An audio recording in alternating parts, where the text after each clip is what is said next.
नमस्कार। आज के वीडियो में हम बात करेंगे क्लाइव के बंगाल में दूसरी गवर्नरशिप के बारे में।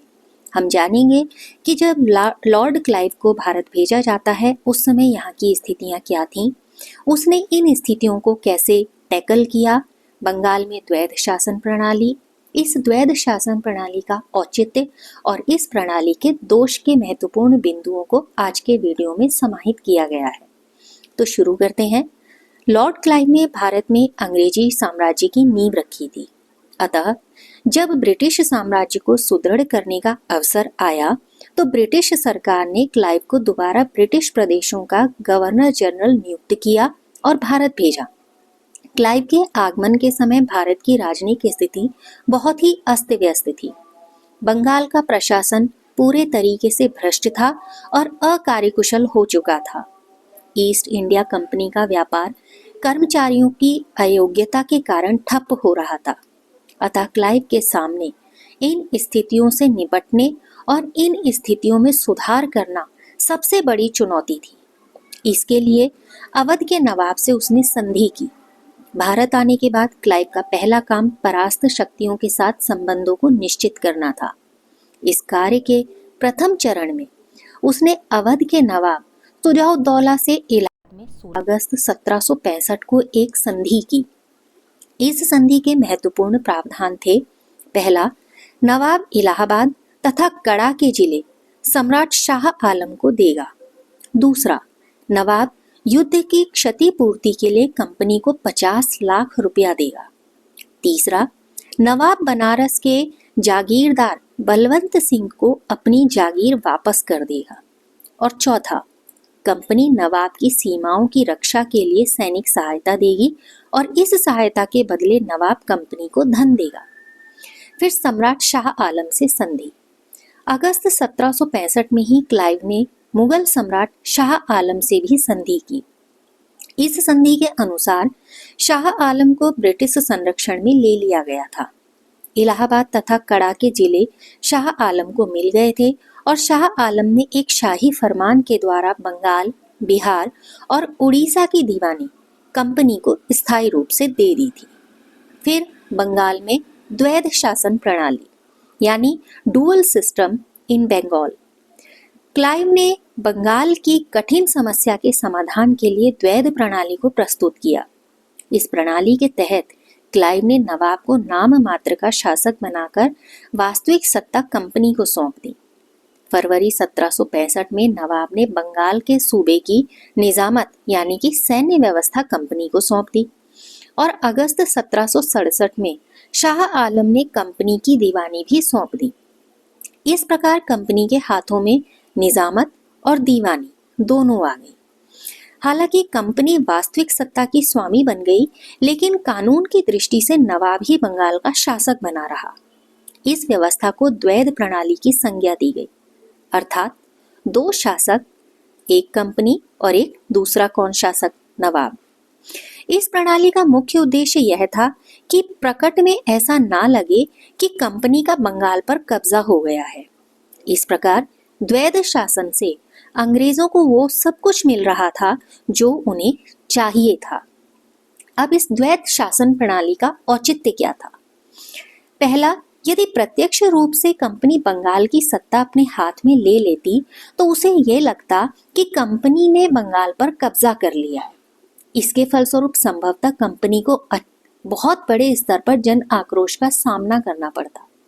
दूसरा, प्रत्यक्ष नियंत्रण की स्थिति में फ्रांसीसी, डच और डेन आदि विदेशी कंपनियां ब्रिटिश कंपनी को वे कर इत्यादि नहीं देती जो नवाब के फरमानों के अनुसार वे उन्हें देने होते थे। तीसरा, कंपनी के पास प्रशासन चलाने के लिए प्रशिक्षित अधिकारियों का अभाव था। ये अधिकारी भारतीय रीति रिवाज और भाषा नहीं जानते थे। चौथा, कंपनी का मुख्य उद्देश्य भारत में प्रदेश प्राप्त करना नहीं बल्कि अपने आप को आर्थिक रूप से समृद्ध बनाना था। पांचवा, क्लाइव को यह आभास था कि यदि उसने प्रत्यक्ष रूप से बंगाल की सत्ता पर कब्जा कर लिया तो ब्रिटिश संसद कंपनी के कार्यों में हस्तक्षेप शुरू कर देगी। इस प्रणाली के कुछ दोष भी थे। क्लाइव ने प्रशासन की जो व्यवस्था स्थापित की वह अप्रभावी तथा अव्यावहारिक सिद्ध हुई। तो इस प्रणाली के प्रमुख दोष निम्नलिखित कह सकते हैं। पहला, प्रशासनिक व्यवधान। इस प्रणाली का मुख्य दोष निजामत की शिथिलता के रूप में सामने आया। इससे देश में कानून और व्यवस्था लगभग ठप हो गई। नवाब में कानून लागू करने की क्षमता नहीं थी, वह जनता को न्याय दिलवाने में असमर्थ रहा।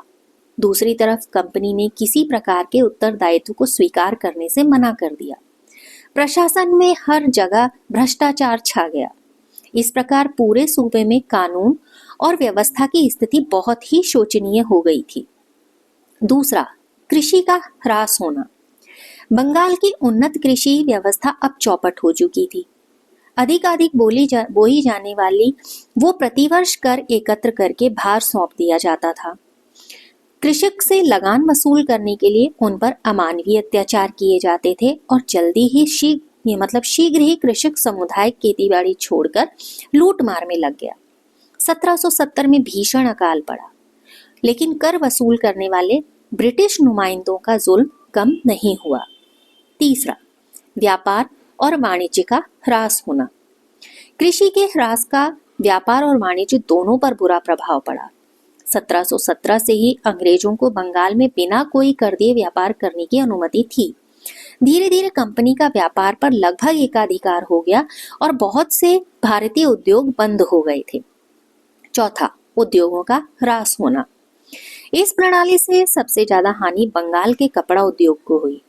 कंपनी ने बंगाल के रेशम उद्योग को समाप्त करने में कोई कसर नहीं छोड़ी।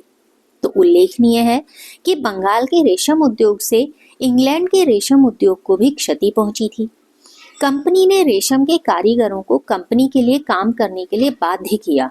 बहुत से जुलाहों ने कंपनी के उत्पीड़न से बचने के लिए अपने अंगूठे कटवा लिए।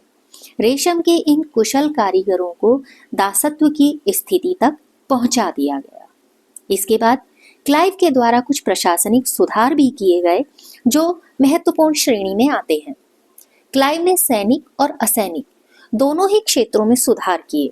पहले जान लेते हैं असैनिक क्षेत्र के सुधार। कंपनी के कर्मचारी पूरे तरीके से भ्रष्ट बन चुके थे। उनके बीच घूस, बेईमानी और उपहार लेने की परंपरा बन चुकी थी। इन कर्मचारियों ने अपना निजी व्यापार भी शुरू कर दिया था और कर चोरी करने के उपाय ढूंढ लिए थे। क्लाइव ने इस स्थिति से निपटने के लिए उपहार लेने और निजी व्यापार करने पर प्रतिबंध लगा दिया। साथ ही आंतरिक कर देना प्रत्येक कर्मचारी के लिए अनिवार्य कर दिया। क्लाइव ने एक व्यापार समिति का भी गठन किया। इस समिति को नमक, सुपारी और तंबाकू के व्यापार का एक अधिकार भी प्रदान किया गया। इस समिति के लाभ को कंपनी के कर्मचारियों के बीच बांटने की भी व्यवस्था थी, लेकिन इस समिति के कार्यकलापों से दैनिक उपभोग की वस्तुओं के दाम आसमान छूने लगे। वास्तव में कंपनी को यह एक संगठित लूट माना जाता। दूसरा, सैनिक सुधार।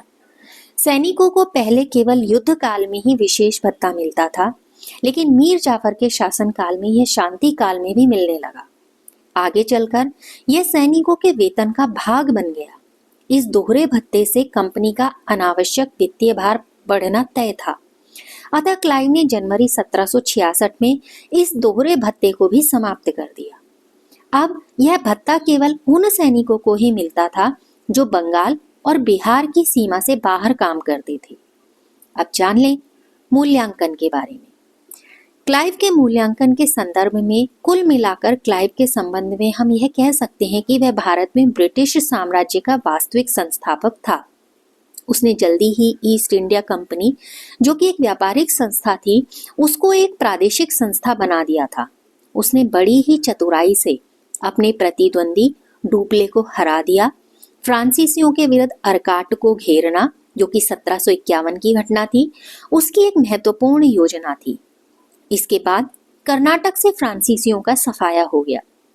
1757 में प्लासी के युद्ध के बाद बंगाल का नवाब उसके हाथ की कठपुतली बन गया। बंगाल से प्राप्त धन के बल पर उसने जल्दी ही दक्षिण को भी जीतना शुरू कर दिया और दक्षिण को भी जीत लिया। क्लाइव की आलोचना करते हुए यह कहा जाता है कि उसने अपनी व्यापार समिति के माध्यम से बंगाल को लूटने की योजना बनाई थी। उसकी द्वैध प्रणाली का उद्देश्य ब्रिटिश प्रभुत्व की स्थापना था, न कि जनता का हित। उसने बंगाल को ईस्ट इंडिया कंपनी की जागीर के रूप में बदल दिया था।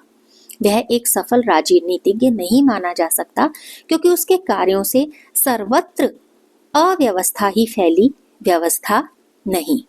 ये थी महत्वपूर्ण जानकारी क्लाइव के बारे में। अगले वीडियो में हम जानेंगे वॉरेन हेस्टिंग्स के बारे में। नमस्कार।